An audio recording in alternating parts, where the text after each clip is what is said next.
Beleza, então já estamos gravando. E vamos comentar sobre a modulação FM. Então, como a gente tinha já dito antes, né? O processo de modular um sinal é colocar informação de uma onda qualquer dentro de uma das características do sinal, e essas características elas podem ser amplitude, frequência ou fase. Então, na modulação FM, a gente vai colocar essa informação dentro da, dentro da frequência de um sinal. Então, isso significa que a minha frequência ômega vai ter um valor instantâneo. Eu posso até chamar essa frequência ômega i de t. Então, essa frequência ômega i de t, ela vai girar em torno de uma frequência central, ômega zero, e vai ter sobre essa frequência central uma certa variação, e aí a gente vai chamar essa variação aqui, vai ser multiplicada por uma constante, kf, que vai ser o meu índice de modulação, exatamente igual como a gente tinha para a frequência, para a modulação em amplitude, né? Então a gente vai ter esse índice de modulação vezes o meu sinal modulante, né? M de t. Então isso significa que o meu sinal, a forma do sinal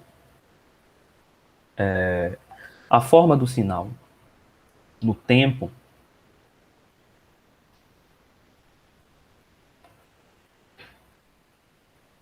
deixa eu silenciar essa aba aqui, porque senão eu vou endoidar. A forma do meu sinal do tempo, né, vai ser simplesmente isso aqui vezes t. Então, certo. Então, a forma do meu sinal no tempo, v de t, de um sinal modulado em frequência, vai ter uma certa amplitude, posso chamar essa amplitude da portadora de E0, vezes o cosseno desses sinais aqui. Então, eu vou ter o quê? Ômega 0t, a fase como a integral, né, da minha frequência. Então, ômega 0t mais kf integral de EM de t mais uma certa fase inicial, φ0. Então, essa vai ser a forma de onda do meu sinal em frequência. Então, se eu estou supondo, por exemplo, que meu sinal EM de t seja igual a um cosseno, eu vou chamá-lo de amplitude EM cosseno de ômega m, a frequência modulada, t. Então, meu V de t vai ser igual a E0 cosseno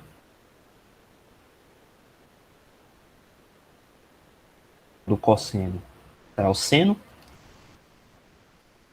Então, aqui kf é m seno de ômega m t mais uma fase inicial. Então, como é que isso se comporta no tempo? Se a gente conseguisse plotar um comportamento no tempo. Então, primeiro vamos plotar esse sinal aqui. Quem vai ser ômega 0 mais kf EMT? Se a gente pudesse plotar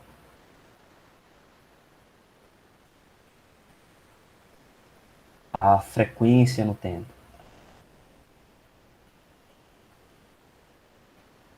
Então, aqui é a minha frequência instantânea no tempo. Essa frequência, naturalmente, ela gira em torno de uma frequência ômega 0.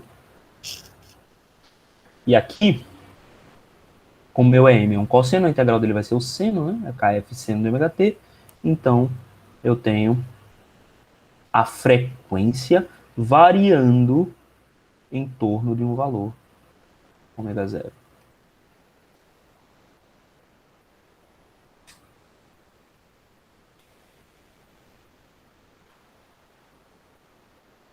Então, minha frequência vai variar em torno de ômega 0. Veja que é uma situação parecida, né, com aquilo que acontecia na modulação por amplitude. Só que na minha modulação por amplitude era a amplitude da portadora que variava com o valor do meu sinal modulante. Aqui eu estou variando a frequência com o meu sinal modulante. Então, se eu tivesse que plotar agora o sinal no tempo...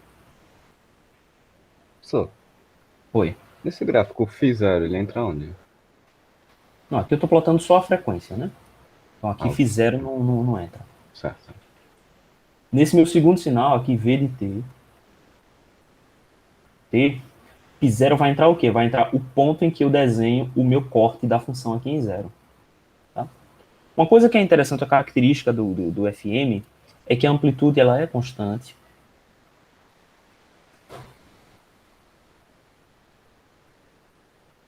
E isso é uma grande vantagem do FM em relação ao AM, e essa é uma das razões pelas quais essa é uma das razões pela qual o FM tem uma fidelidade maior do que o AM. A gente consegue recuperar o FM com um som com uma qualidade maior. Porque a amplitude do sinal não depende, ou melhor, a informação que vai ser transmitida não está transmitida na amplitude, ou seja, as pequenas influências que eu tenho de ruído e interferência, elas são desprezíveis, porque eu consigo filtrar completamente esse ruído e interferência utilizando amplificadores limitadores. Tá, mas aí o que vai acontecer? Ó? Nesse ponto do tempo, a minha frequência do sinal é a frequência central. Quanto mais eu estou próximo do pico, o meu sinal ele passa a ter uma frequência mais alta.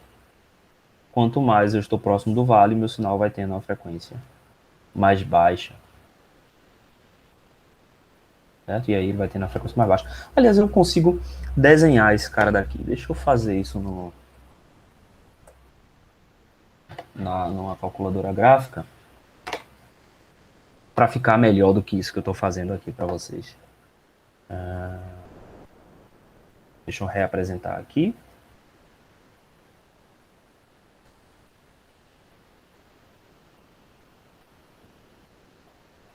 Uma janela. Não, não é essa. É essa.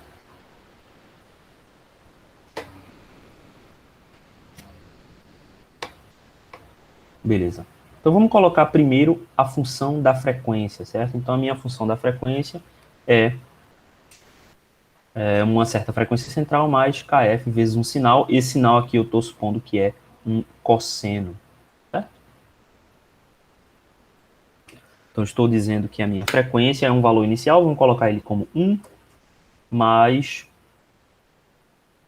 vou colocar 1 também, cosseno de x. Então ele está variando aqui, deixa eu botar 1 não, vamos colocar um índice menor aqui. Então 0,5, por exemplo. A minha frequência ela está variando em torno de um ponto central. Tá? Em torno desse ponto central, a minha frequência está variando. Como é que vai ter a cara do meu sinal? O meu sinal vai ser uma certa amplitude, vamos colocar uma amplitude 2 aqui, vezes o cosseno desse valor aqui. Vamos dizer, será que ele faz isso se eu colocar y igual a isso? E chamar y aqui, será que ele vai entender? Não. Ele está entendendo o y como o eixo, enfim. Aí vai ser quem aqui? 1 mais meu índice de modulação seno de ômega mt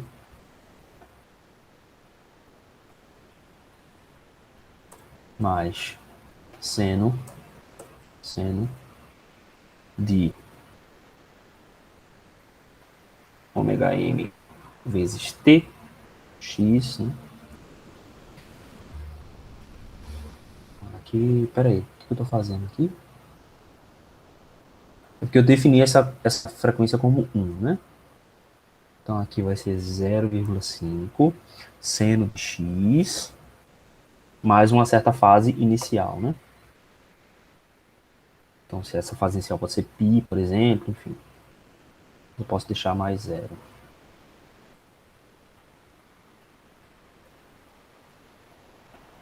Só que a minha frequência central, que é esse valor de 1 aqui, ela tem que ser bem maior do que a frequência da minha portadora, para a gente conseguir, quer dizer, essa minha frequência central aqui tem que ser bem maior do que a frequência do meu sinal, né? A frequência do sinal, aqui eu estou colocando 1. 1 Hz. Então aqui eu vou botar uma frequência mais alta, vamos colocar 100.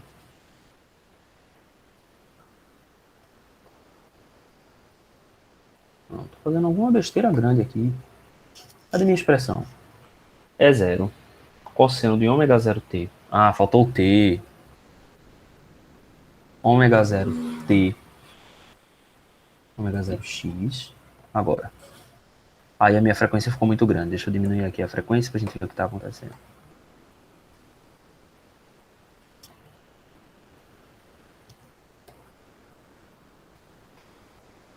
Ainda assim a variação foi muito pequena. Então, se eu aumento a variação aqui, a gente já começa a ver. Ó. Ou eu posso aumentar também o índice de modulação. Agora ficou legal.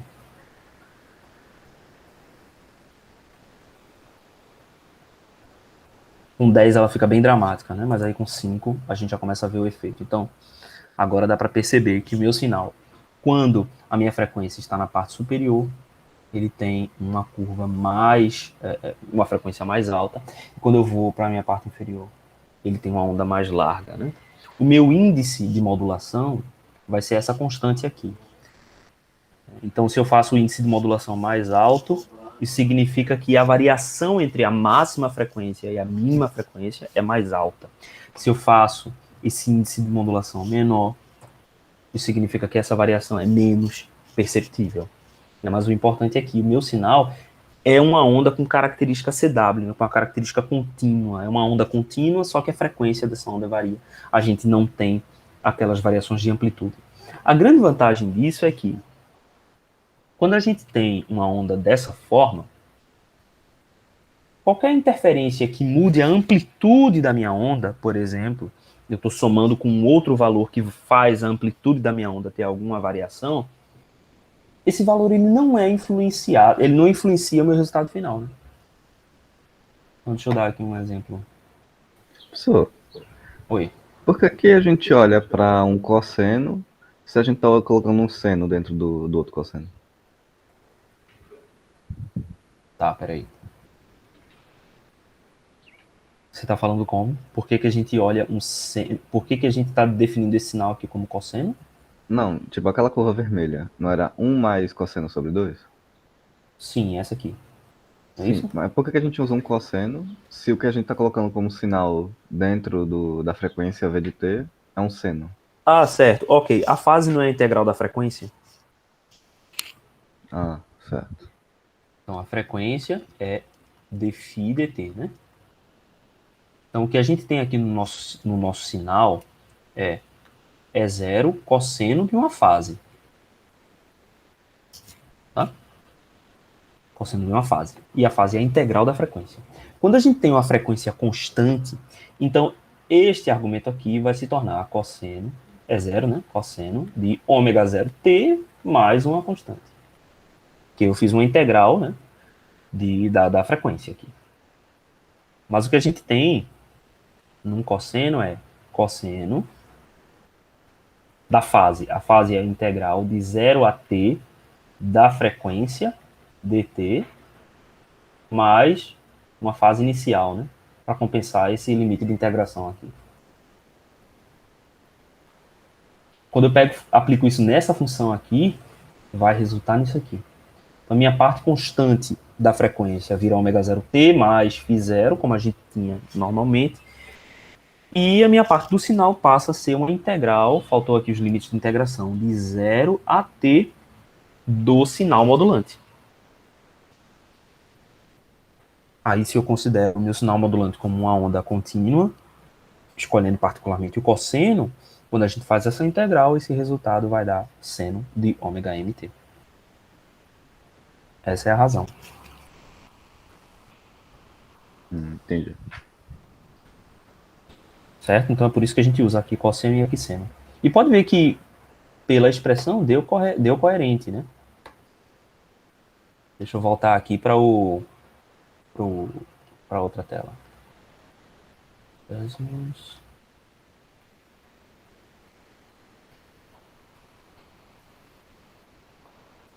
Veja aqui.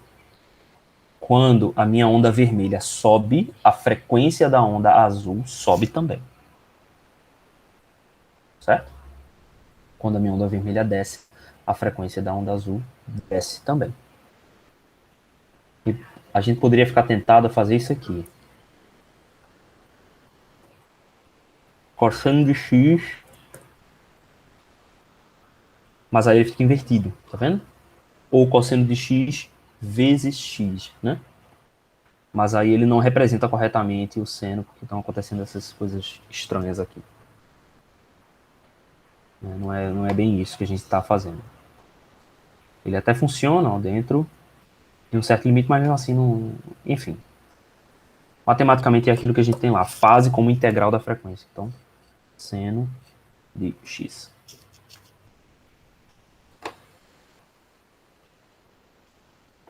Ok.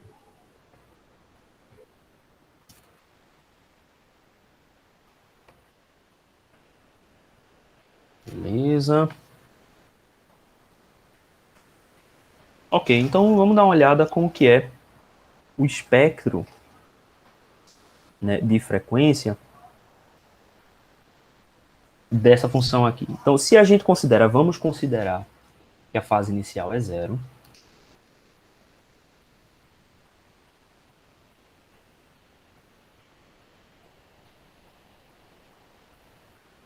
E, até porque na demodulação FM, né, a fase ela não é relevante. E vamos considerar também que a gente vai chamar de beta de KF vezes EM. O índice de modulação vezes a minha amplitude. Então, o interessante é que esse beta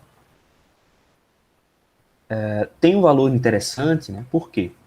Como meu seno varia entre 0 e 1, o valor desse beta será igual à minha variação máxima de frequência. Tá? Se a gente pudesse observar esse conjunto aqui como uma certa frequência instantânea vezes t, não é essa a nossa definição. Né? Mas se a gente olhasse como uma frequência em um ponto vezes o tempo t, o valor máximo dessa frequência aqui, vou até tirar esse i aqui, o valor máximo dessa frequência ômega seria quem? Ômega zero mais kf vezes m, ou seja, mais beta. Tá? Então a gente tem esse índice beta como a maior variação em torno da frequência central. Tá? Então meu beta vai ser kf vezes em.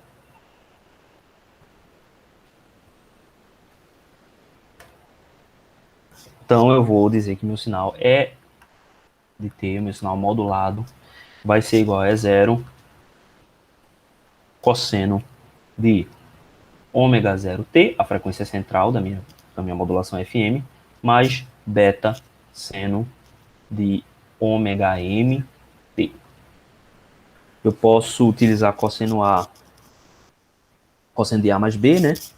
Então esse cara daqui vai dar zero vezes cosseno A, cosseno B, cosseno de beta, seno de ômega m t, menos seno A, seno B. O seno de ômega 0t, seno de beta, ômega m t.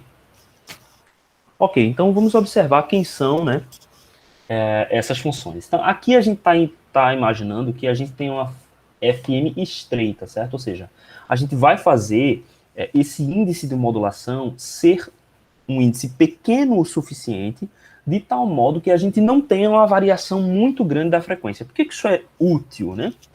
Isso é útil porque a gente quer deixar o espectro mais denso possível, a gente quer colocar mais informação numa região pequena. Então, acho que já ficou claro aqui por esse exemplo que, quando o meu índice de modulação é grande, isso significa que, para uma pequena variação na amplitude do sinal modulante, eu tenho uma grande variação na frequência do sinal. Quando o meu índice de modulação é pequeno, para a mesma variação na amplitude, eu tenho uma variação de frequência muito sutil. Tá? Então, se eu estou considerando essa variação pequena, significa que beta é pequeno. Ou seja, esse argumento aqui é pequeno. Então, o cosseno de um número muito pequeno, eu posso aproximar de 1. Então, esse cosseno aqui vai ser aproximadamente igual a 1. Portanto, essa primeira parte vai ser igual a E0 cosseno de ômega 0 t. Quanto à segunda parte, quando eu tenho um seno de um argumento muito pequeno, eu vou fazer a aproximação seno de θ aproximadamente igual a θ. Então, eu tenho aqui E0. Opa, faltou alguma coisa, não foi? Aqui é beta seno.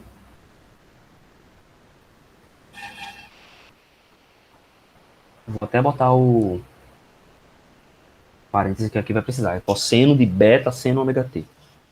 E aqui é seno de ômega 0 vezes seno de beta seno de ômega mt. Pronto.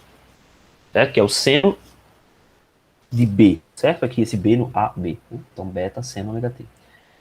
Então, se eu faço a aproximação seno de θ aproximadamente θ para esse argumento pequeno, né, da mesma forma, esse argumento é pequeno, então eu resulto com E0 seno de ômega 0 t vezes o argumento, vezes beta seno de ômega mt. Ok. Aqui eu ainda tenho um produto, né? Um produto de duas funções. Eu posso agora inverter essa transformação de cosseno de A mais B, para poder juntar esses dois senos. Tá? Então, fazendo essa inversão, eu chego no seguinte resultado. E de t, essa eu vou deixar como está, então E0 cosseno de ômega 0 t, deixa eu só dar uma olhada aqui, menos beta E0 sobre 2 vezes o cosseno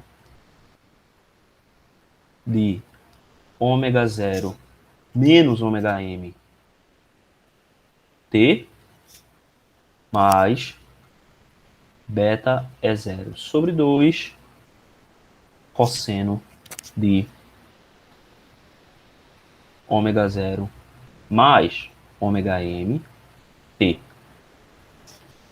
Tá? Para isso basta a gente substituir aqui de novo cosseno A, cosseno B, seno A, seno B.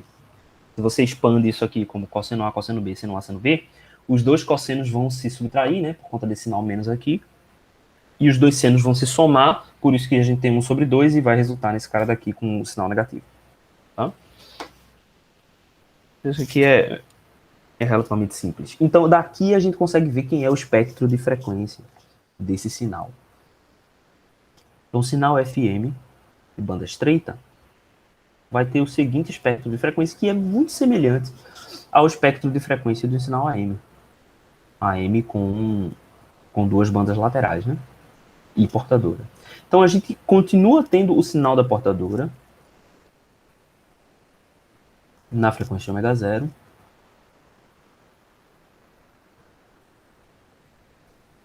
A gente tem um sinal aqui em cosseno de ômega 0 mais ômega m.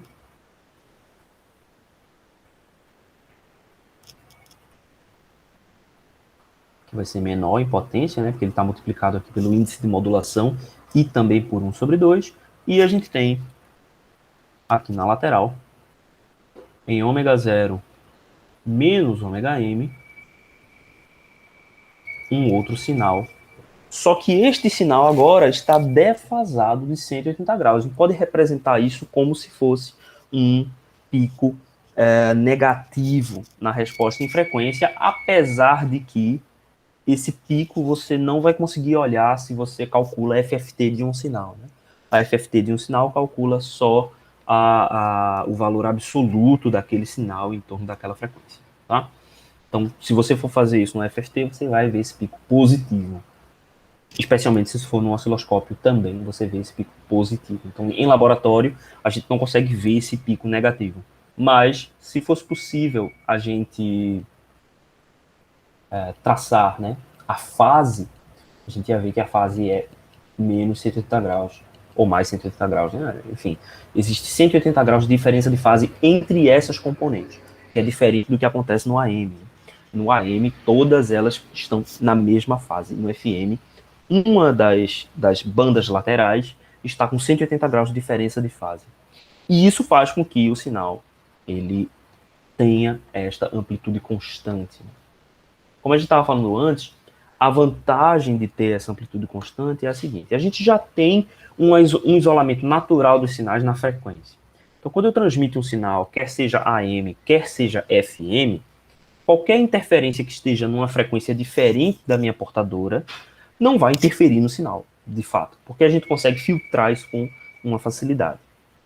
Mas se eu tenho uma interferência na mesma frequência da portadora, eu tenho uma interferência da própria portadora, por exemplo, ou de um outro sinal que esteja na frequência da portadora. Esse sinal altera a amplitude da minha onda. E por alterar essa amplitude da minha onda, ele vai ser recuperado no AM. Então, quando eu faço a demodulação de um AM, aquela minha interferência ela é propagada porque eu estou detectando amplitude. Então, qualquer coisa que altere a amplitude do sinal será propagada. A segunda coisa que é interessante, que é uma limitação da modulação AM, é que todos os meus amplificadores precisam ser extremamente lineares. Por quê? Se o meu amplificador não é linear, eu introduzo distorções na envoltória do meu sinal. Então, eu preciso ter amplificadores lineares, né? E qualquer distorção provocada pelo amplificador automaticamente entra na amplitude do sinal. E, portanto, vai ser propagada, vai ser recebida na saída de um AM. No caso do FM, isso não é um problema. Porque se o meu amplificador possui uma distorção harmônica, por exemplo, o que vai acontecer é, dentro do meu espectro de frequência, não há nenhuma modificação, mas vai surgir uma outra, digamos aqui em 2 ômega 0 ou em 3 ômega 0. Vão surgir aqui outros produtos devido à minha distorção. E esses produtos serão percebidos, sim, na amplitude do sinal.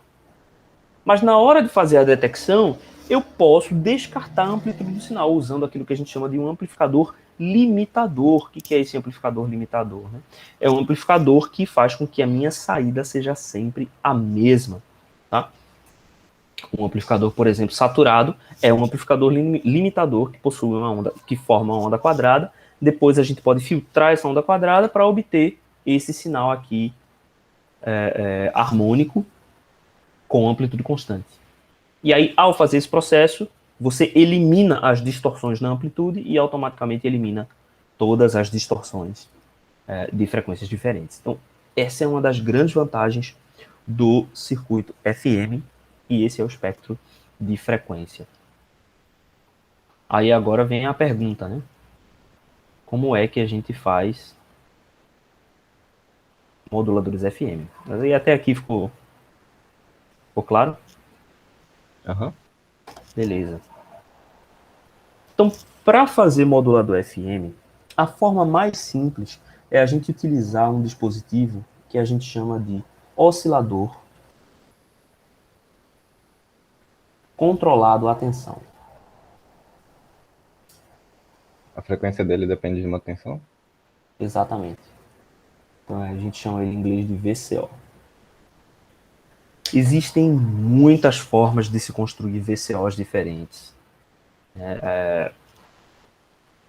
Bem, existe literalmente uma gama de circuitos. Eu vou mostrar para vocês como a gente controla um multivibrador astável. Então vou colocar aqui que é só um exemplo dos muitos.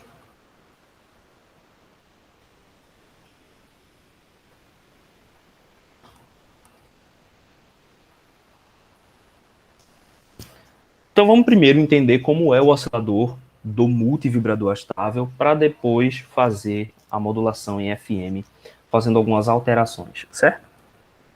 O oscilador multivibrador, como todo circuito astável, ele não é um oscilador harmônico.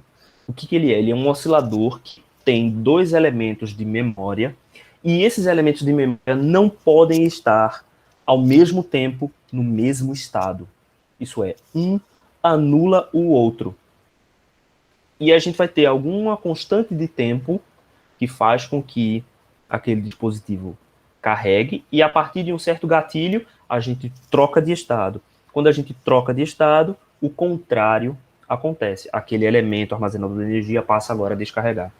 A gente estudou o 555, e o 555 é um multivibrador estável, mas aqui eu vou mostrar para vocês um outro multivibrador estável que também é conhecido como push-pull, que é um multivibrador estável transistorizado.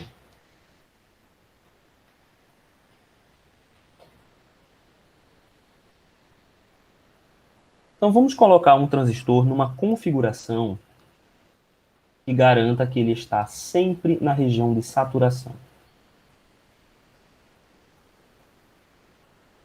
Então, vamos colocar aqui o transistor Q1, RC1, e aqui o resistor de base RB1. Escolhendo RC1 e RB1 para que Q1 esteja sempre em modo de saturação nessa conexão. Vamos lá, deixa eu só botar RB1 mais para lá.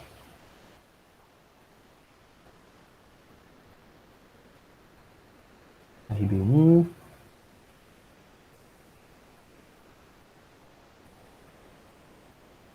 Ok.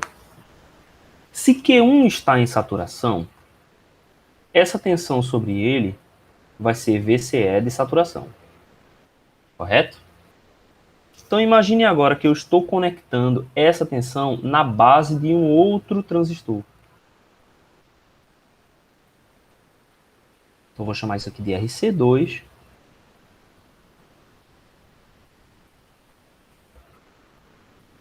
E vou conectar essa tensão em RC2. Mas eu vou fazer essa conexão de uma maneira especial.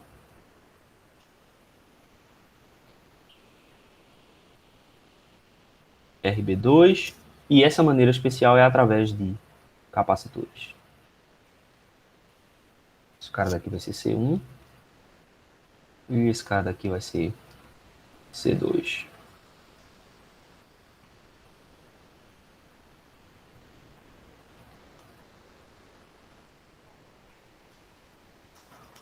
Vamos parar para dar uma olhada nesse circuito e entender como é que ele funciona.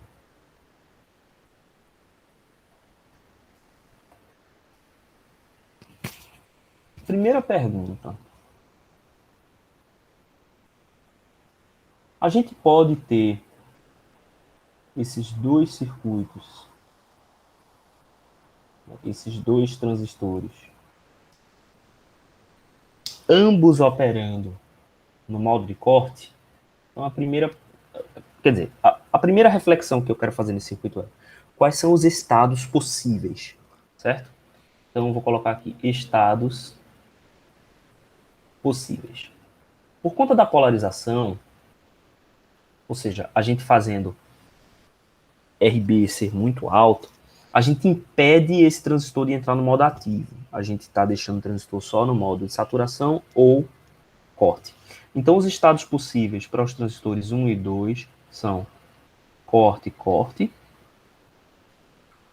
saturação e saturação, e saturação e corte. Não faz sentido analisar o outro, porque o outro é exatamente igual. Então, vamos olhar cada um desses estados e ver se é possível que o circuito permaneça nesse estado, se esses estados são estáveis. Professor, Diga lá. por que sempre que VBE é maior que 0,7, a tensão VEC vai ser menor do que a de saturação? Para ele não entrar em modo ativo. Como é, Robson, a pergunta? Se ele só pode entrar em corte ou em saturação, quer dizer que toda vez que a base dele é polarizada, a tensão VEC, entre emissor e coletor, ela é menor do que a tensão de saturação, né? Certo. E aí ele não entra em ativo. Mas por que isso ocorre? A gente faz isso aumentando a corrente em RC1.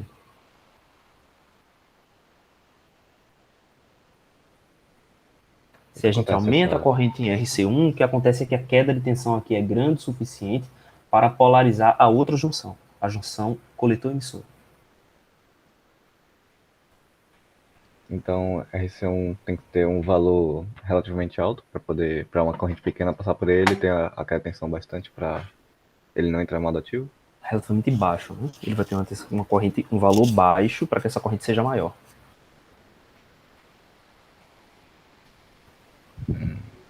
Mas o que impede ele de entrar em ativo? Tipo, inerentemente do circuito. A relação entre RC1 e RB1. A relação entre os dois, certo? Porque o que vai acontecer aqui? O que garante que ele está no modo ativo? Vamos pensar nisso. Vamos botar aqui 10 volts.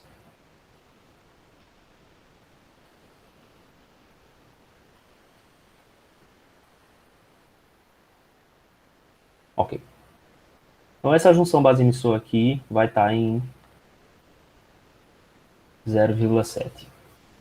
Aí vamos dizer que eu quero colocar aqui de base 10 microampere. Certo?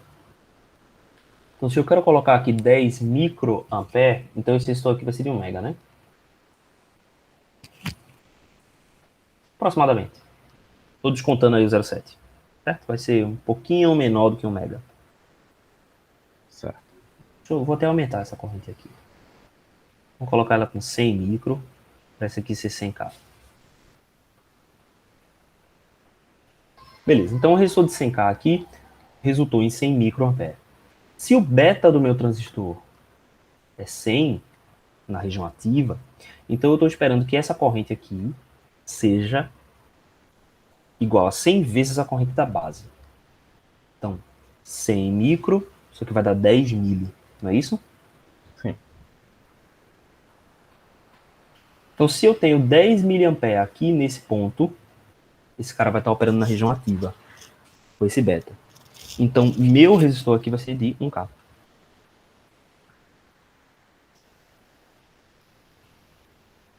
Para tirar toda a tensão dos 2 volts. Oi? 1K vezes. Vai dar 10 volts de cada tensão no resistor, né? Não, desculpa. Se ela for 1K, aí essa tensão aqui vai ser 0, né? Então, no caso, não vai poder ser isso. Falei besteira aqui agora. Ela vai ter que ser mais alto para poder... Não, você tem razão, Robson. Eu acho que você raciocinou corretamente. Ele tem que ser pequeno para que eu não tenha uma queda de tensão tão grande aqui com 10 mA. Então, esse ponto aqui tem que ser uma tensão alta, certo? Então, digamos que eu queira colocar ele na metade da excursão. Tudo bom, Thalita? Boa tarde. Então, aí, nesse ponto, esse meu resistor aqui será 5 volts dividido por 10 Isso se miliampere, eu né? quiser ele no modo ativo, né? Se eu quiser ele no modo ativo. Então, aqui 500 ohms. Não é isso? Sim. 5 dividido por 10 dá 0,5k. 500 ohms. Então, se o valor do meu resistor é pequeno, você tem razão. O valor do meu resistor é pequeno, ele se mantém no modo ativo. Quando eu começo a aumentar esse valor aqui, para essa mesma corrente, ele começa a demandar uma diferença de tensão maior. Se essa impedância aqui for grande o suficiente, esse cara não vai conseguir mais sustentar essa tensão e ele entra em modo de saturação. Então, pessoal, aí quando ele entra em modo de saturação, essa corrente não vai ser mais 10 mA, né? Ele vai ajustar a corrente para a diferença de tensão do terra para o emissor, quer dizer, para o coletor, ser o VCA de saturação, né? Exatamente. Na região de saturação, esse valor aqui de beta não existe. Esse beta não é 100. Ele vai trabalhar com outro valor, que a gente chama de beta F, um beta forçado. Né? E aí ele vai ser determinado pelo valor da tensão de saturação, porque existe uma tensão mínima que o transistor consegue ir ainda operando. Né? Menor que isso, ele vai para corte. Então vai existir aqui na região de saturação um VCE de saturação. E a corrente aqui vai ser meramente definida como essa diferença sobre o valor do resistor.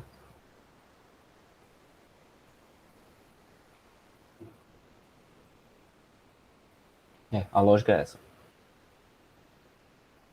Tá entendendo? Então a gente dimensiona o resistor sabendo qual é o VCA de saturação, aí vai ter um valor que ele tem que ser maior que tal valor para poder funcionar, né? Exatamente. Entendi. Vamos voltar aqui para o oscilador. Então vamos imaginar, ó, a gente está olhando, Thalita, nesse circuito aqui, ele é um multivibrador astável, né? Assim como o 555 também é um multivibrador astável.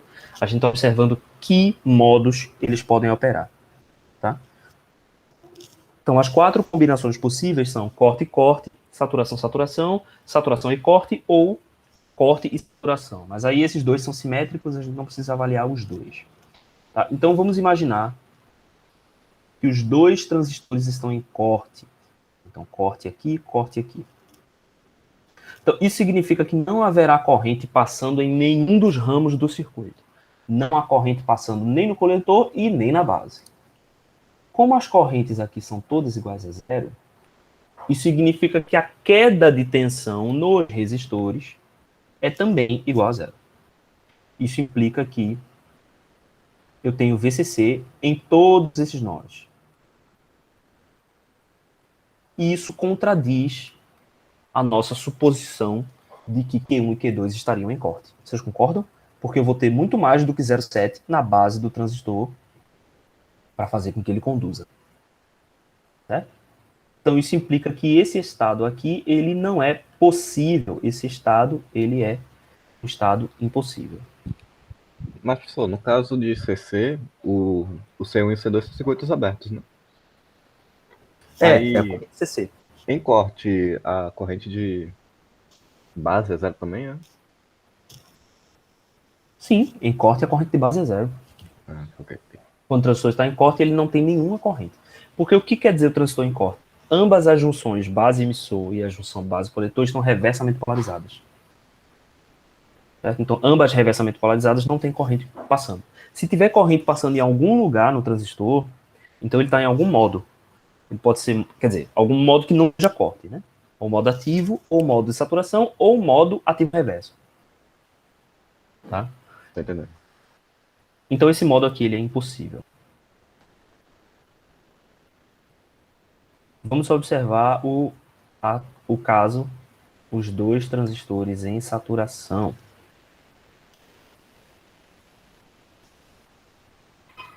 Então os dois transistores em saturação, o que a gente vai ter aqui? A gente vai ter 0,7 nesses nós aqui, né? E a gente vai ter o VCE de saturação, aqui a gente vai representar com 0,3 e 0,3. Certo? Isso poderia acontecer,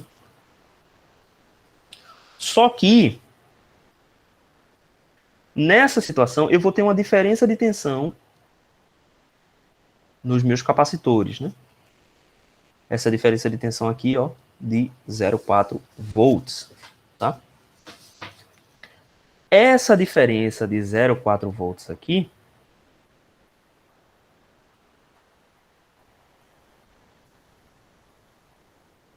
se ela fica sobre os capacitores... Não, peraí.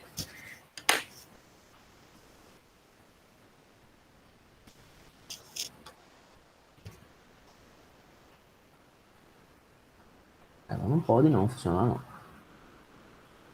Qual é a razão pela qual esse cara não funciona?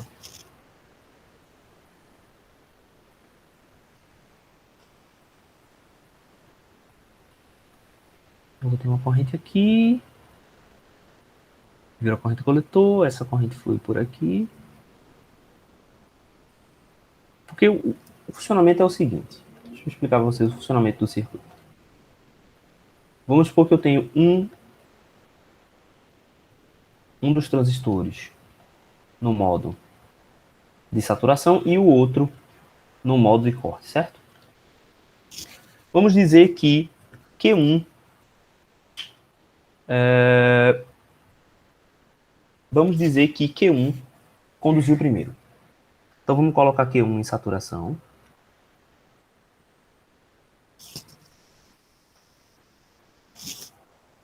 Se Q1 conduziu, aqui nesse ponto eu vou ter o meu VCE de saturação. Vamos dizer que ele seja 0,3.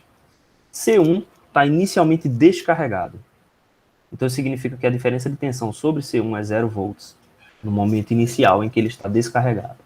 Então, portanto, a tensão na base de Q2 é 0,3 e aí Q2 estará em corte. Certo? Então, esse modo aqui é um modo possível, mas ele é astável e a gente vai ver agora por quê. Então, o que vai acontecer aqui? Quais são as correntes que irão fluir sobre esse circuito, né? Por RC1 vai fluir uma corrente de coletor que ultrapassa o transistor. Por RB2 irá fluir uma corrente, mas ela não flui para Q2 porque Q2 está em corte. Em RB2 flui uma corrente que começa a carregar o capacitor C1. Em RB1 flui uma corrente de base em Q1. E em RC2 não tem nenhuma corrente de coletor aqui para Q2, então flui uma corrente de base também via C2. Então aqui a gente está projetando o circuito, né, em RB2, né, vai ser sempre maior do que RC1, porque RB2 está controlando a corrente de base. Então, o capacitor C2 e o capacitor C1 começam a carregar, ambos. Qual vai ser o limite do carregamento em C2? C2 carrega mais rápido, porque a constante de tempo de C2 é C2RC2. Tá, aqui o circuito é simétrico, ou seja, C2 e C1 são iguais, só que C1 está carregando através de RB, um resistor de base, que vai ser maior. E C2 está carregando por RC2, um resistor de coletor, que vai ser menor. Ou seja, o tempo de carga de C2 é menor. Certo? Vocês concordaram? Ficou meio confuso agora quando eu falei. Deu para entender? Tô entendendo. Então, C2 vai carregar primeiro. Qual vai ser o valor final da carga de C2? Ele vai carregar até VCC menos 0,7. Então, ele vai carregar até VCC menos GBE. C2 vai segurar essa carga nele. E C1 vai continuar carregando. Até quando C1 vai carregar? C1 vai carregar até 0,4. Por quê? O que acontece quando C1 atinge 0,4? Mas C2 vai atingir esse valor antes, não? C2 atinge VCC antes. Mas a questão aqui não é... Sim, C2 atinge esse valor primeiro. Então, C2 a gente vai perceber C2 carregando completamente e C1 vai atingir 0,4. Em 0,4 acontece o evento que é a soma de tensão do VCE de saturação de Q1 mais o 0,4 no capacitor vão somar os 0,7 suficientes para que Q2 entre também em saturação. Então a gente vai atingir essa soma que vai dar aqui 0,7. Então Q2 vai sair de corte e entrar em saturação. Isso muda todas as direções das correntes instantaneamente. Então, por isso, vamos apagar todo mundo aqui e ver qual é a nossa nova configuração de corrente. No entanto, percebam que, em se tratando de capacitores, né, as correntes podem variar instantaneamente, mas a carga no capacitor, não. A carga no capacitor permanece. Vocês devem lembrar isso lá de circuito Zoom, né? Quando a gente abre o chaveamento ou fecha o chaveamento, a corrente no indutor se mantém e a tensão no capacitor se mantém. Vocês lembram disso? Faz 1000 anos. Thalita que cursou comigo circuito Zoom há 1 bilhão de anos atrás. Foi isso mesmo. Não foi não? Então, vamos lá. Esse ponto aqui, então, agora, instantaneamente, passa a ser VCE de saturação. Então, VCE de saturação é quem? É aqui o meu 0,3. Porém, veja só, esse capacitor C2 agora, a carga sobre ele está invertida. Vocês percebem isso? Eu estou somando esses dois valores, mas eu não estou somando a partir do terminal negativo, eu estou somando a partir do terminal positivo. O que significa que a tensão neste nó, a tensão na base de Q1 é 0,3 menos essa diferença de tensão em C2. Então a tensão aqui é quem? É VCE, essa tensão aqui, ó. É VCE de saturação menos VCC mais VBE.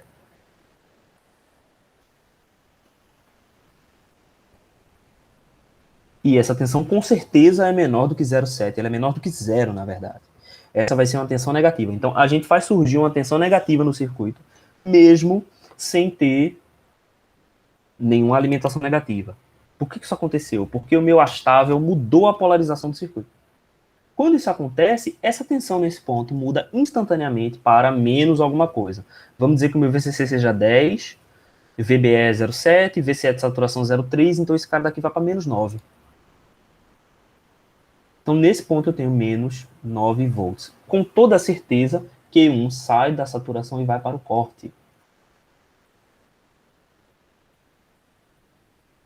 Essa tensão 0,3 não existe mais, né? Porque ela só existia por conta do corte.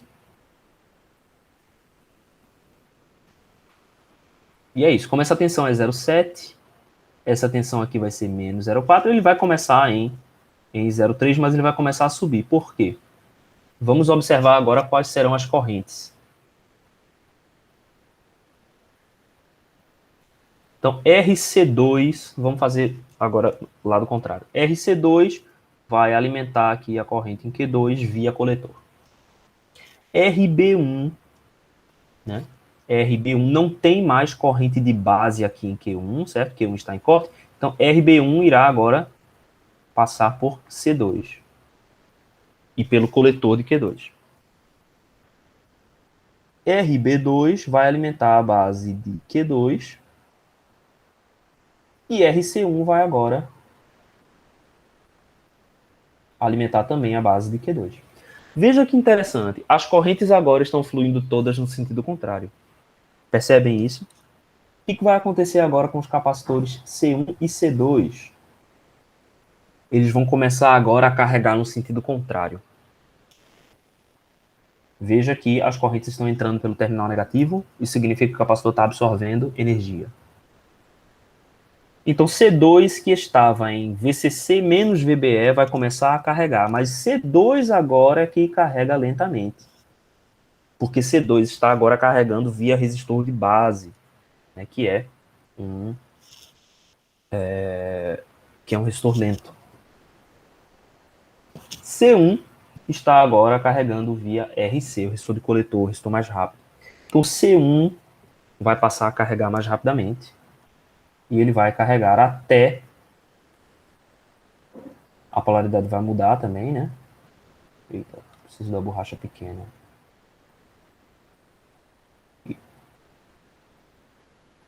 A polaridade agora vai inverter, né? E qual vai ser a carga total que ele vai ter? É VCC menos VBE. Exatamente a carga que estava em C2, só que na direção contrária. C2 também vai inverter a polaridade. Por quê? Porque agora a gente está carregando nesse sentido, da esquerda para a direita.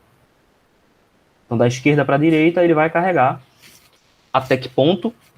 Até atingir 0,4. Por que ele só vai até 0,4? Só vai até 0,4 porque quando ele atinge 0,4, a gente tem 0,7 e Q1 entra em saturação. Quando o Q1 entra em saturação, ele derruba Q2. Mas, professor, se os dois capacitores começarem descarregados, como é que a gente inicia esse ciclo? Aleatoriamente, um dos dois vai começar a conduzir. Será que isso funciona em simulação? Aleatoriamente? Funciona em simulação porque eu tenho uma simulação aqui para mostrar. Mas Mas qual dos dois inicia primeiro? É aleatório mesmo? Na simulação? é aleatório. Não, na simulação não sei. Provavelmente na simulação existe uma iteração, certo?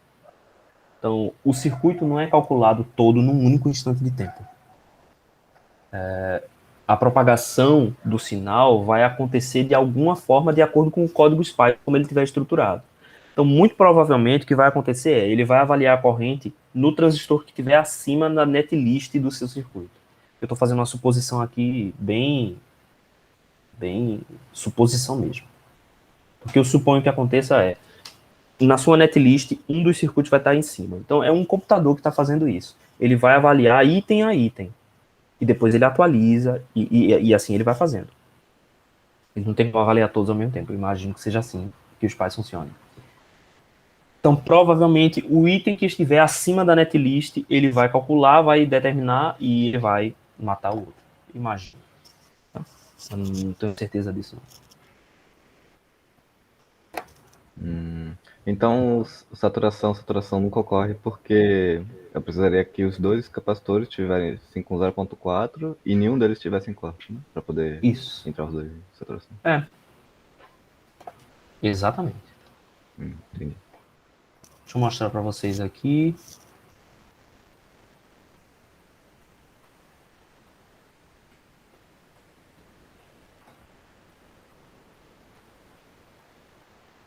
Mas é exatamente isso que você falou.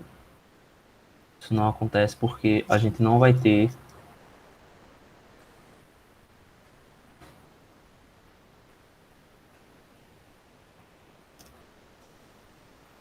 Pronto. Então tá aqui o circuito, eu botei essas pontas de prova para a gente observar as tensões nas bases e nos coletores. Aliás, deixa eu reescrever isso aqui para uma coisa mais inteligível. Então vou chamar esse cara aqui de VC1.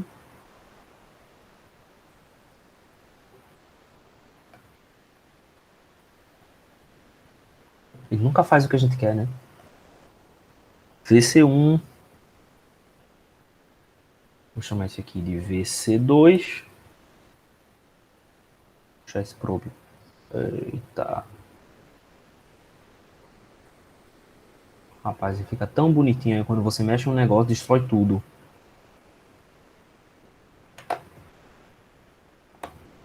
Aí aqui não é VC3, né? Aqui é VB. VB1 e aqui vai ser VB2. Pronto. Então tá aqui o circuito 10K, 10 nano e 180K. E vamos simular esse cara.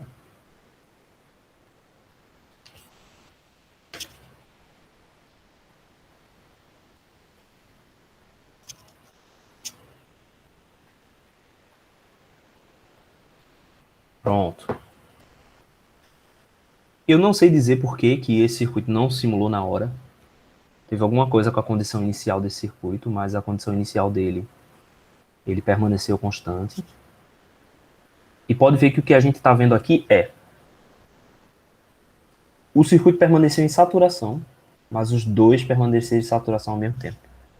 Isso aqui pode acontecer quando meus dois capacitores... É porque o circuito é plenamente simétrico no simulador. Né? E aí aconteceu realmente isso que Robson falou. Então ele fica parado num estado em que ambos estão em saturação. Também não sei exatamente o que foi que fez eles dois saírem. Oscilador e simulação é sempre chato pra caramba de fazer. Talvez colocar uma carga inicial em um dos capacitores faça ele iniciar logo. Possível, é verdade. Talvez colocar uma carga inicial, mas olha só. Então aqui a gente tá vendo. É rir pra não chorar, né, Thalita? Oscilador é muito Ai, ruim. meu Deus. Eu fico até imaginando se não pudesse existir uma macro ou alguma coisa. Porque o Spice, ele é um software, né? E ele tenta fazer convergência. Então o software está sempre tentando convergir a um valor de corrente, a um valor de tensão. Só que o oscilador ele não converge, né? Aí isso não conversa bem. Aí o simulador ele sempre tenta encontrar o ponto de equilíbrio. Ele está sempre tentando encontrar o único ponto que o circuito não pode entrar. Mas olha só o que acontece aqui. Vamos começar nesse ponto aqui. Então VC1 atinge um valor máximo aqui em 6 volts, né? Isso significa que C1 está em corte. Então vamos começar daqui, porque foi onde a gente começou a nossa análise. Aliás, eu fiz isso e depois cliquei para sair, não foi? Eu quero começar no laranja. Pronto. Então, nesse ponto aqui, o que está acontecendo? A tensão VC2 está crescendo, certo? Então, VC2 cresceu por quê? Porque o transistor C2 entrou em modo ativo. E o C1, transistor 1, está em corte. Não, eu estou falando besteira. aqui o transistor 2 está em corte, certo? Porque não está passando corrente no coletor. Então a tensão foi lá para cima. Aqui o azul está em 0 ou quase 0, por quê? Porque o meu transistor Q1 está conduzindo. Então Q1 está conduzindo significa que essa tensão aqui está praticamente 0. Q2 não está conduzindo significa que essa tensão está o quê? Subindo do valor de C2 até VCC. Isso vai resetar minha curva, não vai? Vai.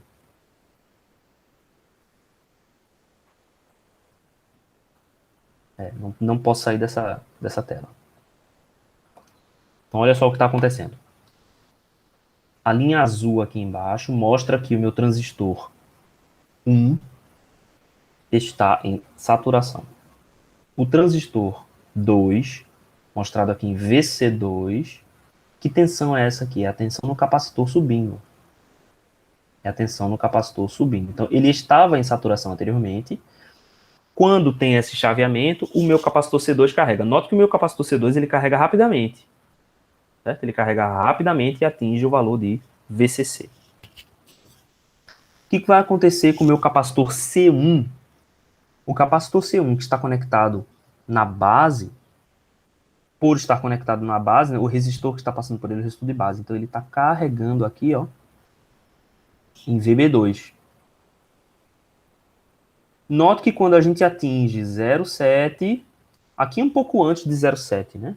Porque o transistor não começa em 0,7. A gente sabe que isso varia entre 0,6 e 0,8. Ele já começa a entrar naquela parte mais inferior da curva do diodo. Quando ele chega nesta parte, aí o circuito tem um chaveamento, ou seja, o meu estado do circuito muda para que os meus transistores troquem de posição.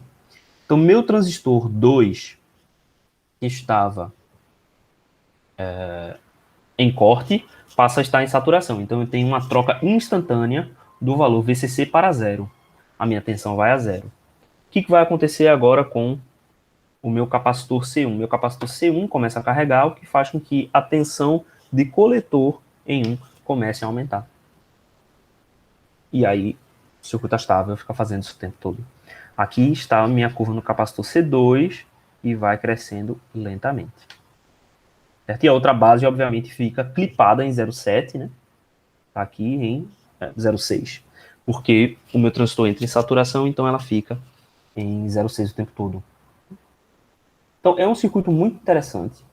Diferentemente do 555, é porque no 555, o resistor de carga é diferente do resistor de descarga. Ele sempre é assim, né? Se vocês fizeram a prática, vocês devem lembrar aí do circuito. Os resistores são diferentes.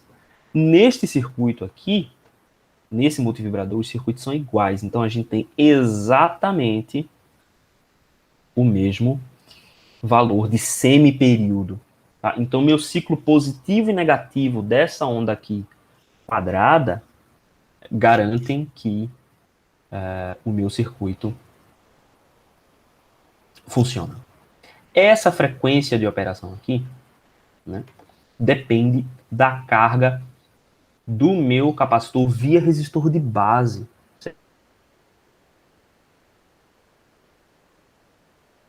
O gatilho da troca de estado é esta curva verde aqui embaixo. Quando essa curva verde passa a ser igual a 0,6, 0,7, é aí que troca de estado. Então, é essa curva que vai definir o meu semiperíodo. E esse meu semiperíodo vai ter a ver com a constante de tempo 1 sobre RC, ou melhor, o semiperíodo vai ter a ver com a constante de tempo RC, né? O semiperíodo. Então, portanto, a frequência vai ser proporcional a 1 sobre 2RC. Tá? A minha frequência vai ser proporcional a 1 sobre 2RC, uma vez que o período todo vai ser 2 vezes o valor do tempo que leva para você carregar esse capacitor aqui. E isso é extremamente interessante. E o circuito funciona. Deixa eu ver se eu consigo pegar uma região um pouquinho maior, só para a gente ver. Bem, aí agora vem a pergunta. Como é como é que eu faço esse circuito virar um modulador em frequência. Então a gente está vendo aqui que o gatilho que faz a frequência alterar é essa distância aqui. Se eu faço com que essa distância seja menor, eu diminuo o tempo de carga. Por exemplo, aqui é praticamente uma reta. Então, se eu diminuo por 2 essa distância aqui, então eu diminuo por 2 o tempo que leva para o circuito carregar. Isso implica que eu preciso, de alguma forma, modificar o meu circuito de tal modo que o capacitor C1 e C2 não carregue completamente. Ele carregue só até um valor menor do que VCC. Certo? No caso, o meu capacitor C2 é o capacitor que está sobre o transistor que está conduzindo. Né? Vamos voltar lá para o quadro, que isso fica um pouco mais claro. Tá? Vocês estão entendendo aqui a lógica, né, de onde eu estou querendo chegar, né? Mas eu pensei que ia trocar o resistor de base por um circuito cuja impedância dá para controlar com tensão. Ah, ok, mas aí é uma opção, sim. Se a gente conseguisse fazer isso, é uma opção. Você simplesmente troca o resistor de base por um circuito que você consegue calcular a impedância. Só que é muito mais fácil se a gente pudesse controlar um valor de tensão, né? Mais Diretamente. direto, né? Mais direto. Então, vamos dar uma olhada. Esse capacitor C2 aqui, vão apagar todo mundo. Apagar todas as tensões, né?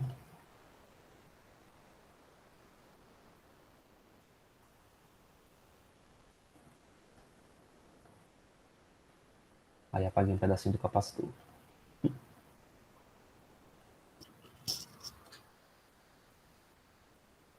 Pronto. Quando Q1 está em saturação e Q2 está em corte, é C2 que vai carregar até VCC, né? Então essa tensão aqui vai ser 0,7.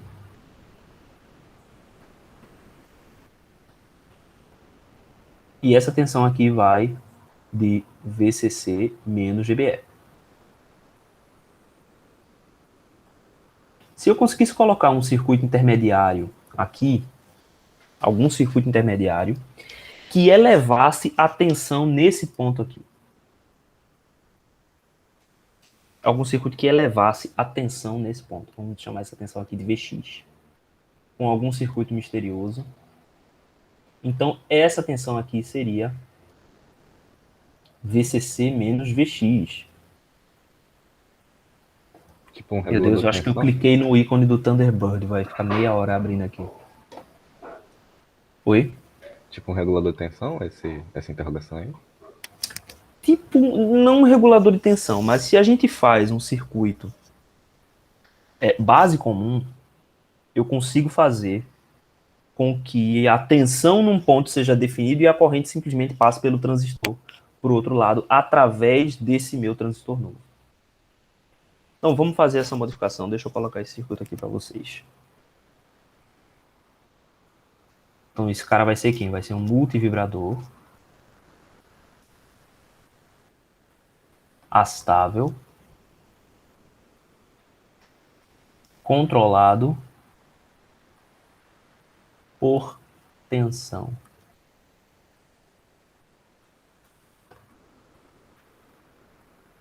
Certo. Então, o circuito básico vai ser o mesmo.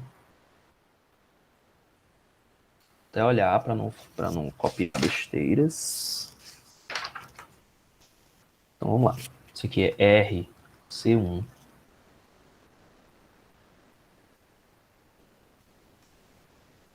Q1. Aí eu vou ter RC2.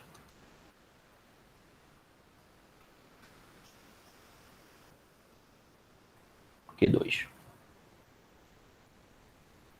Ah, sim, tem uma coisa interessante nesse circuito aqui, né?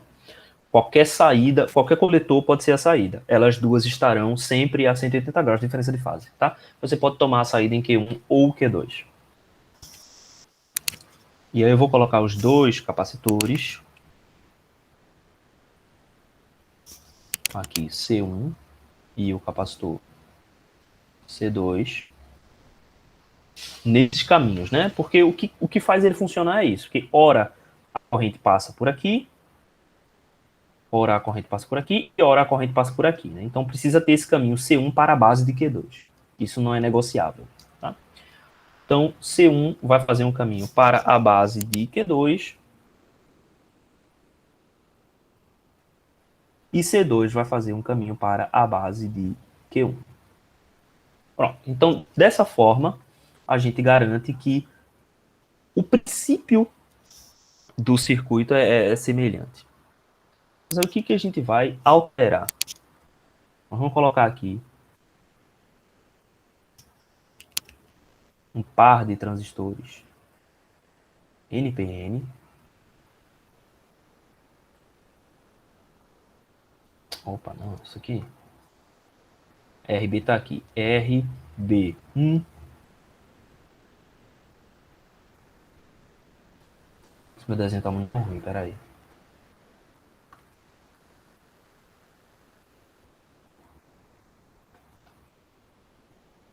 Vou colocar aqui um par de transistores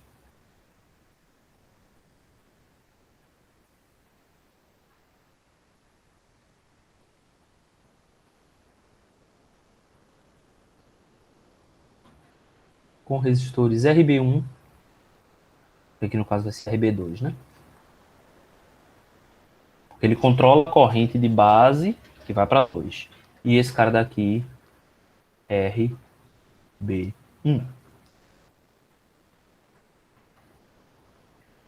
E que eu vou ligar um no outro. E nesse ponto eu vou ligar uma tensão de controle.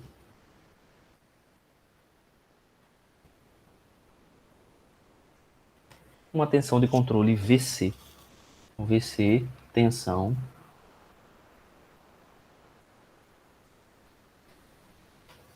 Então, essa tensão, por mais que ela não controle exatamente a carga total em C2, mas ela pode controlar a diferença de tensão em RB2 e RB1.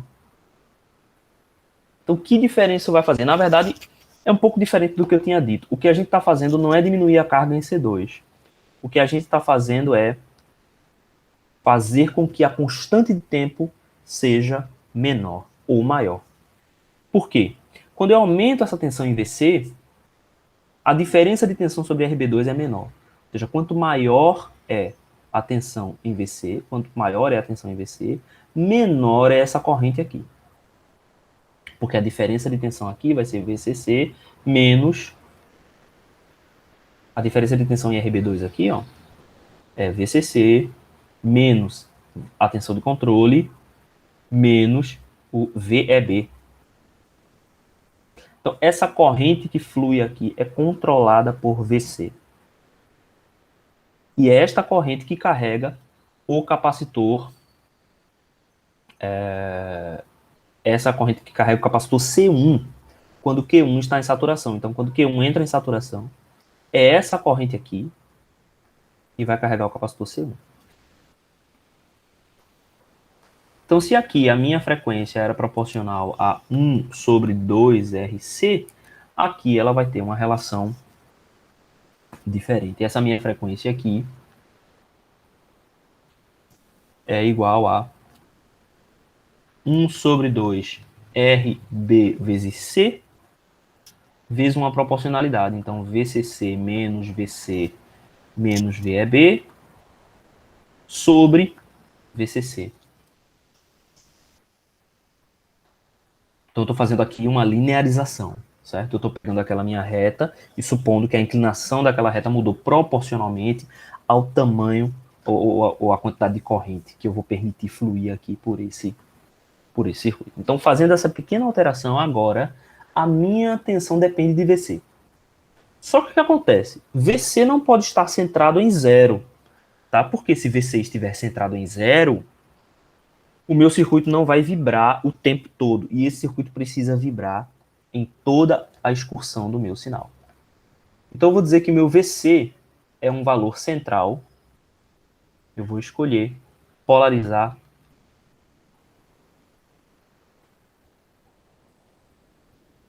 VC como sendo VCC sobre 2, ou seja, eu vou colocar na metade da excursão, mais uma certa constante de proporcionalidade, certo? Então vai ter aqui uma constante de proporcionalidade vezes o meu sinal modulante. E aí, finalmente, a gente chegou na modulação FM, né? Porque a minha frequência vai ter aqui, ó, uma componente que é proporcional ao meu sinal EM de T. Fazendo isso, a gente obtém, que estava lá no início da aula, essa função aqui, ó. Mas, professor, esse circuito não gera um cosseno. Não, aí a gente filtra. Mas se filtrar não vai perder o sinal? Não, a gente faz um filtro passa banda, né? Eu não vou perder o sinal, eu vou perder só os cossenos que não fazem parte do meu produto. Ah, sim. Eu faço passabanda pra ficar só no sinal, né? Sim, eu faço um passa-banda para pegar meu sinal e o resto eu corto.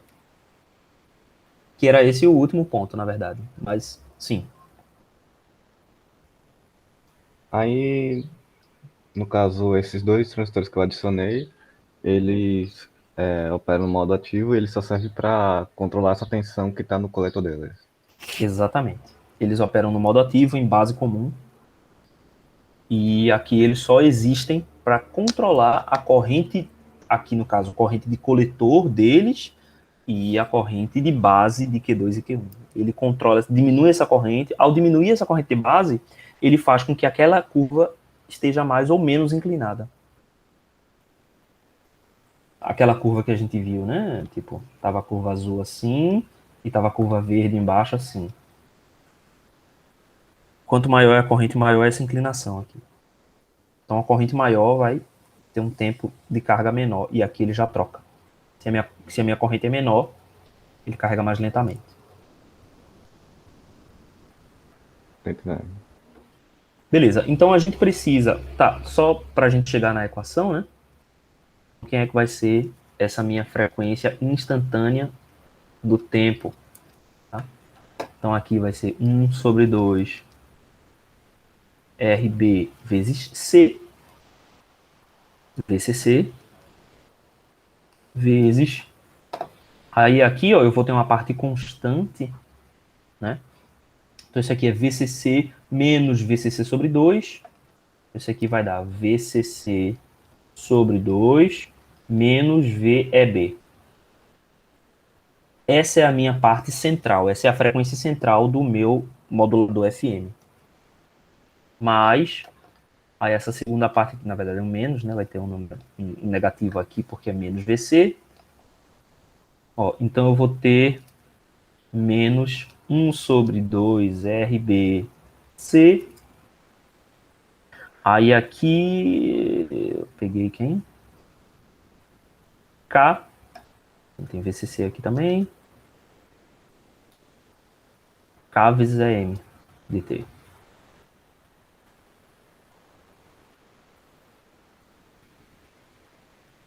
Tá correto? Tá. Beleza. Então, esta minha parcela aqui é a frequência central F0 e essa minha parcela aqui é o meu KF. Só que esse KF aqui, no caso, está em frequência hertziana, né? Se eu quiser converter isso aqui para ômega i, então eu tenho 2π aqui em tudo isso. Professor, esse VEB é um sinal constante? Porque VEB é um sinal constante. aí o B do VEB, que é a tensão de base, que é onde a gente coloca o sinal, ele vai ser a tensão central que está aí, é? É esse VC aqui. Você está falando do quê? Essa tensão aqui, VC? É, que VC ele é VCC sobre 2 mais uma componente que varia, né? Aí quem vai ser VEB? É isso que eu tô perguntando. Supondo que VEB não varie junto, né? Seja uma constante. É o 0,7 que está aqui na queda desse transistor aqui, que eu não botei nomes, mas vamos chamá-lo de Q3 e Q4. Ah, certo, certo. É o VEB sobre Q3 e Q4. Né? A rigor existe uma variação, não é que ele é constante. A gente sabe que quanto mais corrente flui nesse transistor, maior é o valor de VEB. Né? Da mesma forma, no transistor PNP, no transistor NPN, que quanto maior é a corrente, maior é o valor de VBE, certo? Então, existe essa variação. Mas é uma variação que é exponencial, tá? Então, a corrente ela tem que variar muito para a gente ver uma variação perceptível no valor de VEB. E dentro aqui desse VCC, né, VCC aqui vai ser o quê? 6 volts, 10 volts, 12 volts. A gente está variando aqui em 100 milivolts sobre 10 volts. Tem uma variação ali, não é tão, né, não é tão desprezível, mas essa variação aqui vai ser 5% em cima do valor total. Então não é, não é crítico a gente adicionar exponencial aqui para ter um valor totalmente preciso. Né? Mas aí se a gente bota aqui em termos da frequência em radiano, então vai dar essa expressão e aqui vai ser meu ômega zero, a minha frequência central, e aqui de fato agora o KF concordando com essa expressão aqui, certo? E portanto a integral desse cara é que vai representar a minha função no tempo, já que a frequência é a integral da fase.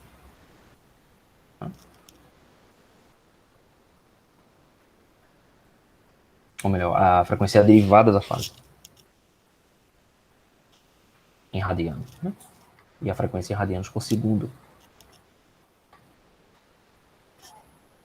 Fase dt, é isso aí. Ok.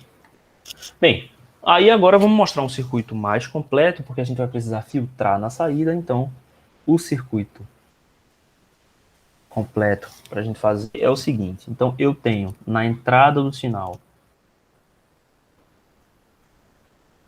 um capacitor de acoplamento e aqui vai estar o meu sinal modulante EM de T.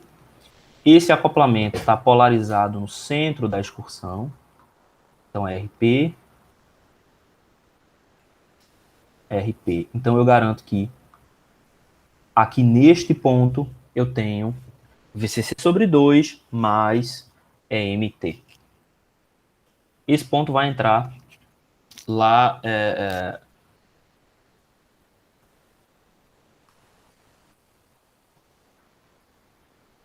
lá no meu VP, certo? Então, tá aqui, capacitor.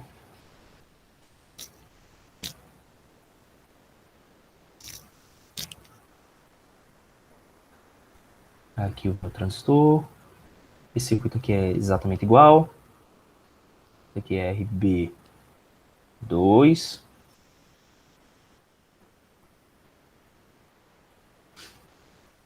RB1.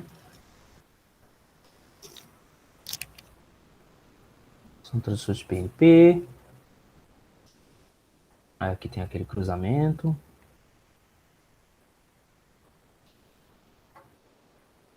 Pontinhos aqui.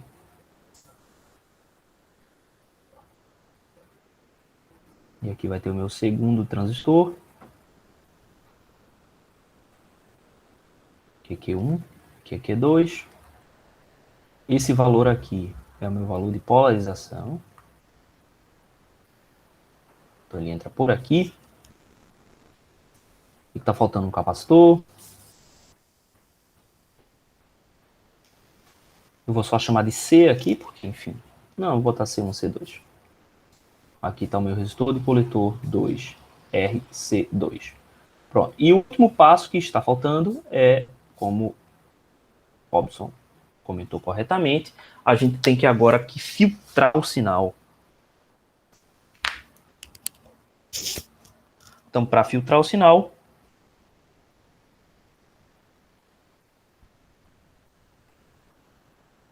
eu preciso primeiro isolar o sinal.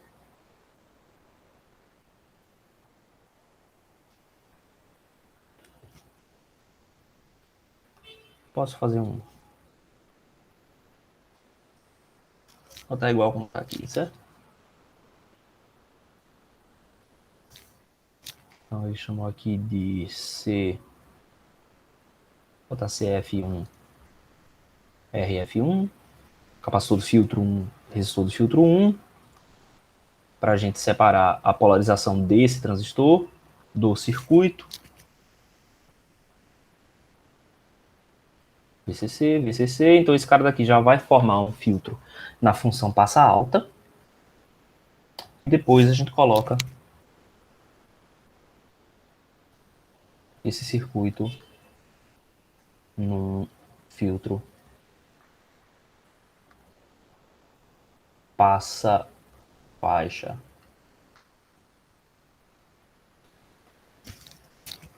E aqui eu tenho meu sinal modulado VDT.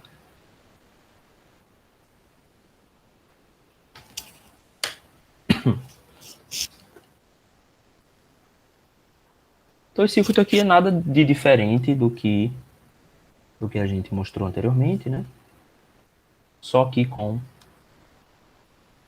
Q1, Q2, Q3, Q4, Q5.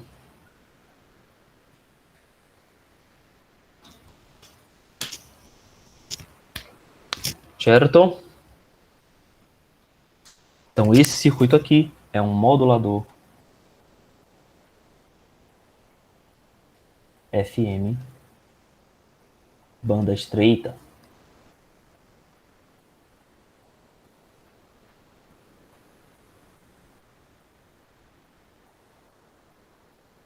Nesse caso, o R do filtro RLC que vai definir a tensão média de VT, né? Tá falando o R do filtro RLC, esse cara daqui? É? Ou não? É, Não, a não. tensão média. Você tá falando desse aqui? É, a tensão média vai ser zero por causa do L, né? A tensão média vai ser zero por conta do indutor. Mas, tipo, então o Q5, o emissor dele tá em zero, o coletor tá em VCC, Uhum. a base tá em quanto? Depende de A base tem que estar RF1. em 0,7. É. Você vai definir RF1 para que a base esteja em 0,7. Mas eu não precisaria saber qual é a corrente de base dele, então, para fazer a escolha RF1. Sim, mas aí você não vai escolher a corrente coletor? A corrente coletor é parte do projeto. Né? Então você vai definir a corrente coletor. Com isso você escolhe a corrente de base, aí 0,7 e RF1. Mas, tipo, se eu escolher 1 mili, 10 mili, não faz nenhuma diferença no filtro, não? O Não, IC? não. Não muda nada. O filtro vai ser definido aqui em RLC. A corrente não vai mudar o fator de qualidade desse filtro. Ok. R está aqui para definir o fator de qualidade do filtro. Tá? Porque a tensão CC sobre R é zero. Então não vai ter corrente CC fluindo sobre R. Ele está aqui para definir o fator de qualidade do filtro.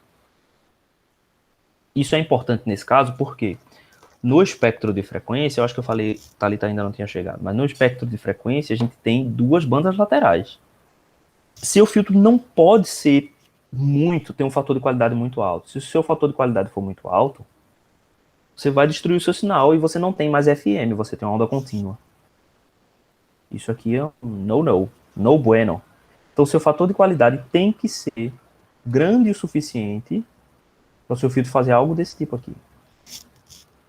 E coletar ainda suas bandas laterais. E aí, o que vai definir esse fator de qualidade é o ômega 0 mais ômega m. Mas aí, e bem, é isso, né? Esse fator de qualidade é ômega 0 sobre essa distância aqui, né? Então, essa distância é 2 ômega m. Esse 2 ômega m aqui é o espectro de frequência do seu sinal original. Então, aqui é o espectro de frequência do sinal que você quer modular. Duas vezes esse espectro de frequência que tem que ser o fator de qualidade do filtro que você vai usar na saída. Isso aqui você pode não atingir só com indutor e capacitor. Então, para isso, você precisa adicionar perdas nesse ramo. E é para isso que o resistor R está aqui. Então, você vai definir L e C na frequência central, R para que o fator de qualidade seja largo o suficiente que você possa incluir, né, as suas bandas laterais. Senão, você tem na saída só uma onda contínua que não varia em frequência. CC2 é um capacitor de acoplamento na saída. R Vou até mudar aqui. Esse resistor aqui a gente pode chamar de RB5. Tá aqui para polarizar Q5 na região ativa e definir essa corrente de coletor. Você pode também colocar um resistor aqui de coletor, apesar de que ele não vai fazer nada, além de controlar a tensão aqui, né? Mas você pode fazer isso para evitar o efeito early. Então seria RC5. Esse é o seu circuito tradicional, né? Então, RB1, RB2, C1, C2 vão definir quem é a sua frequência central de operação. A sua frequência central de operação aqui não vai mais ser simplesmente 1 sobre 2RC. Sua frequência central de operação aqui vai ser 1 sobre 2RC, mas com o VCC igual ao ponto de polarização, né? Então, a sua frequência central aqui é 1 sobre 4RC. Tá? Que aqui vai dar VCC menos VCC sobre 2, aproximadamente, né? Então, aqui vai dar 1 sobre 2, então 1 sobre 4RC. Vai ser a sua frequência central. Como é que é, professor? Pode explicar de novo? Uhum. Por que é que muda? Então, muda porque a sua frequência central não está mais em zero, né? Aqui nesse circuito, a gente definia a frequência de operação supondo que ele ia subir com essa mesma inclinação. Só que aqui, VC central não é zero. A gente está polarizando VC em torno de VCC sobre 2. Então, quando você não tem sinal de entrada, VC ainda é VCC sobre 2. Então, a gente precisa ajustar aqui. Colocando aqui VCC sobre 2 e desprezando VEB, isso aqui vai dar 1 sobre 4 RBC. Então, o meu ômega central aqui tem esse valor. Se você desconsiderar o 2π aqui, por exemplo, ó, dá para ver que esse sobre 2 vai multiplicar por aqui. Desprezando VEB, vai ficar 1 sobre 4. E VCC corta com VCC. Esse o que, Robson?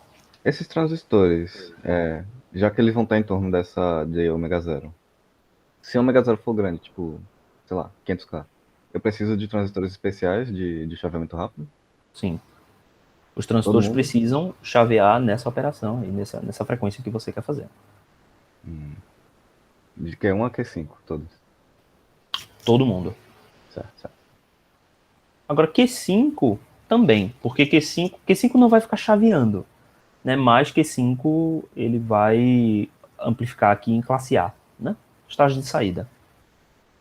Mas ele também precisa ter operação dentro dessa frequência. Q1, Q2, Q3 e Q4 vão ficar chaveando o tempo todo. Né? Q5 não. Só correção nesse sentido. Eu cometi o erro de não fazer essa simulação, mas eu não queria adiar, eu acho que a gente já está bastante atrasado, certo? Então, eu estou pensando em vez de colocar para vocês projetarem o circuito, estou pensando para pedir para vocês já fazerem o circuito exatamente igual como está aqui no livro. Como é que vocês se sentem em relação a isso, Robson e Thalita? Vocês preferem que eu peça uma frequência nova para que vocês tenham que projetar, ou vocês preferem pegar o circuito prontinho aqui e fazer igual? Por que o senhor não coloca pra gente fazer, deixa livre e dá como sugestão a gente fazer com o mundo livre? Aí quem quiser fazer com o mundo livre faz, quem quiser fazer diferente, faz diferente. Pronto, concordo. Perfeito, tá ótimo. Porque realmente eu não consegui me preparar tão bem para essa aula. Vocês estão acompanhando, né? Eu estou com muita dificuldade esse semestre em me organizar. Semestre que vem acho que vai ser mais simples. Fazer online dá muito mais trabalho do que simplesmente ir lá e fazer, né? Então eu vou fazer isso. Para todo mundo, professor. Eu sei, tá complicado e eu imagino que para vocês ainda pior, porque eu posso dizer assim, não vai ter aula hoje. Vocês não podem dizer que não vai ter aula, que não vai ter atividade, que não vai ter. Sim. Então por isso que eu tô sendo mais compreensivo e pedindo mais compreensão também, né? Porque é um processo que está sendo difícil para todo mundo. Mas período que vem, eu acho que a gente vai estar numa situação muito melhor, porque algumas disciplinas vão voltar, né? Então acho que isso vai melhorar muito a nossa relação de estudante e aluno, né? Faz 2 anos que eu não vejo vocês. Faz 2 anos que eu não Verdade. vejo o rosto de alguém para eu saber se a pessoa entendeu ou não. É complicado. Sim. É, bastante. Mas, enfim, obrigado por vocês terem vindo, obrigado por vocês estarem acompanhando sempre o curso, tá?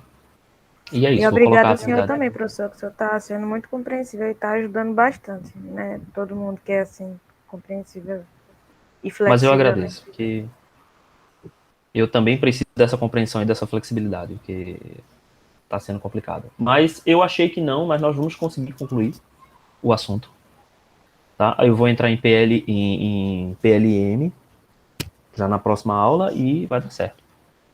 Ficou um pouco básico, eu não cobri com a profundidade que poderia ser coberto, mas a gente viu todos os circuitos, né? E isso foi legal. Só ficou faltando o PWL. PWL não. O PLL, eu errei várias vezes.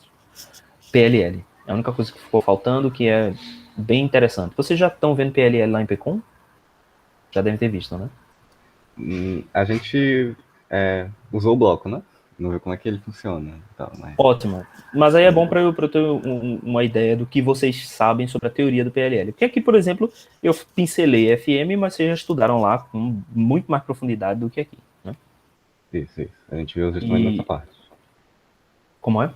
Se não me engano, a gente viu nessa parte aí de FM, ou PLL, no final. É, porque o PLL é um demodulador FM nativo. O PLL é um instrumento que dá para fazer muita coisa com ele, mas a função direta dele é demodular FM. IPM também, né? Mas enfim, é isso. Beleza, gente. Então eu agradeço a vocês e Obrigado pela aula, até professor. Valeu, semana que vem. professor. Até. Até semana que vem. Obrigado. Tchau, tchau. Até mais. Tchau, tchau.